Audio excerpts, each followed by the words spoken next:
নমস্কার, আমি মহুয়া। এমআর ফ্যামিলির আরও একটি পর্বে আপনাদের সকলকে স্বাগত জানাই। চলে এসেছি আজকে আর একটা রান্না নিয়ে। এটা একটি মজাদার রান্না, কাঁঠালের বড়া, অনেকটা তালের বড়ার মতন। চলুন দেখি কিভাবে বানাই। আমি কাঁঠালগুলো নিয়ে নিয়েছি। কাঁঠালগুলোকে আমি অল্প করেই নিয়েছি। কাঁঠালগুলোকে আগে দানা বের করে ভিতরের ওই একটা পাতলা পর্দা মতন আছে, ওটাকে ফেলে দেব। এই দেখুন, ঠিক এইভাবে, এই যে দানা আর এই যে পর্দা, এই দুটোকে ফেলে দিতে হবে। দিয়ে এটা মিক্সারে পেস্ট বানাতে হবে। তাহলে এবার এগুলো করে নিই। পেস্টটা করতে জল দেওয়া যাবে না, জল ছাড়া পেস্ট হবে। আমি মিক্সারের মধ্যে দিয়ে পেস্ট করে নিচ্ছি, জল দেবো না।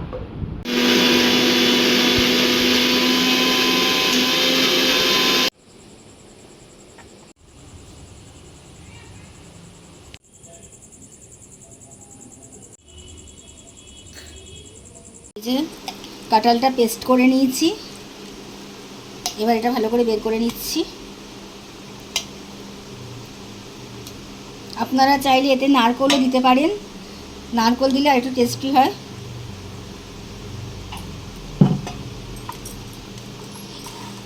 পরিমাণ মতন ময়দা, এতে আপনারা আটাও দিতে পারেন। আর আন্দাজ মতন একটু সুজি দিচ্ছি।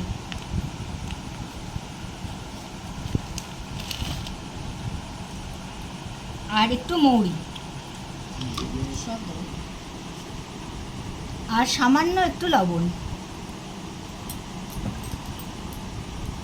আর দেবো চিনি।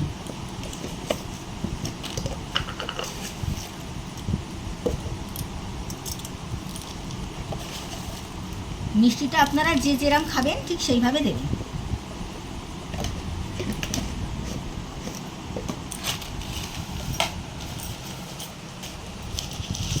এবার এটাকে জল দেব না, এই কাঁঠালের রসেতেই ভালোভাবে মেখে নিতে হবে।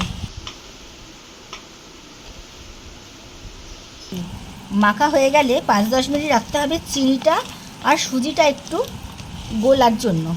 সুজিটা একটু ফুলবে আর চিনিটা গুলবে, এই দুটোর জন্য 10 মিনিট রেখে দিলে ভালো হয়।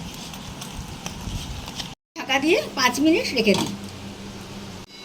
এবার গ্যাসটা জ্বালিয়ে নিচ্ছি, কড়াই বসিয়েছি, তাতে পরিমাণ মতন তেল দিয়ে দিচ্ছি।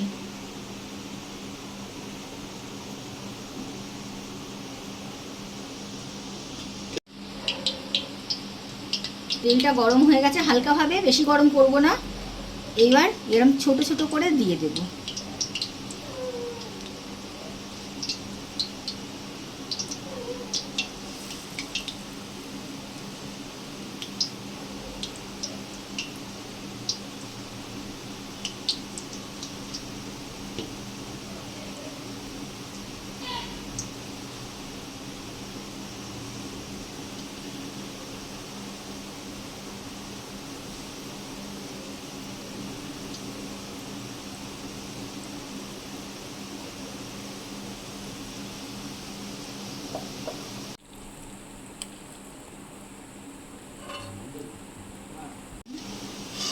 এই দেখুন, ঠিক এই রকম লাল লাল করে ভেজে নেবেন। দেখতে ঠিক অনেকটা তালের বড়ার মতো লাগবে।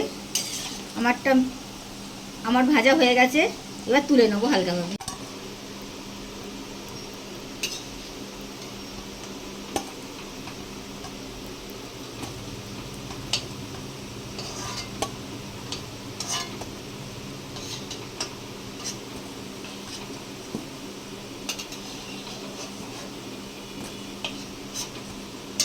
আমার বড়াগুলো ভাজা হয়ে গেছে, ঠিক এরকম দেখতে হয়েছে বন্ধুরা। এই যে দেখুন, অনেকটা তালের বড়ার মতন। আর আমার রান্না যদি ভালো লাগে আপনাদের, তাহলে আমার চ্যানেলটিকে প্লিজ লাইক করবেন, কমেন্ট করবেন ও সাবস্ক্রাইব করে আমার পাশে থাকবেন। আজ তাহলে থাক, আবার দেখা হবে নতুন একটা রান্না নিয়ে।